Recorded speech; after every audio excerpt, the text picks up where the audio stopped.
Je suis à l'enregistrement là, attends, la fille qui n'a pas compris le truc. Si tu étais un animal, tu serais? Alors j'hésite entre deux en fait. Il y a la girafe qui me vient là parce que voilà, c'est l'emblème de la communication non violente et c'est un animal qui a un très grand cou, donc qui est très grand, qui voit de loin et qui est pas du tout en mode survie parce qu'il a très peu de prédateurs et puis il vit en famille, en communauté. Comme il a un long cou, ben, il a un gros cœur pour amener le sang au cerveau, donc il est en mode vie en fait, il n'est pas en mode survie. Donc le chat, je trouve, est un beau modèle de je prends soin de mes besoins, je suis autonome, je viens chercher quand même la bouffe et à boire quand j'en ai besoin et des câlins. Mais voilà, donc la girafe ou le chat ou un girachat. Carotte cascadeuse ou brocoli philosophe? Alors attends, faut que je prenne des notes là.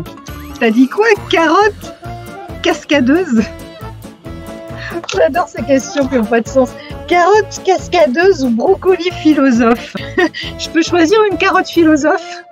Parce qu'il y a une carte dans un jeu, dans un oracle sur le peuple, justement sur les végétaux qui nous donnent des messages. Et il y a une carte, c'est l'huile essentielle de carotte sauvage. Et dans la carte, à chaque fois, elle me fait rire, mais dit je suis la carotte sauvage et je viens vous apporter ce message qui est, je crois, de mémoire de justement apprendre à s'aimer dans toutes nos parts. Donc je choisirai la carotte sauvage. Philosophique, je me suis perdue. La carotte philosophique et sauvage. Un bras géant à la place d'une jambe ou une jambe géante à la place d'un bras? Je vais dire au pif un bras de géant parce que j'ai le bras long mais qui serait à la place de ma jambe. Donc je courrais bancal, mais je vais prendre celle-ci. Ascenseur hanté ou cabane en forêt avec Bigfoot? Oh, la cabane dans la forêt. Bigfoot, j'ai jamais rencontré, mais souvent derrière les hommes un peu des cavernes, les ours mal léchés se cachent un cœur d'or. Pied de canard ou main de poulpe? Des mains de poulpe.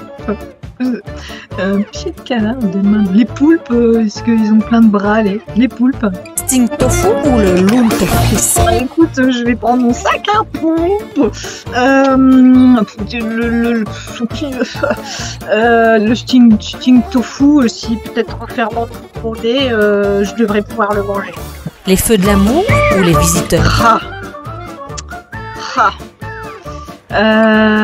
Et ben les feux de l'amour parce qu'il y a l'amour dedans et puis non, ça a quand même bercé un peu peut-être pas ma jeunesse, mais si ma maman regardait, je regardais un petit peu avec elle, etc.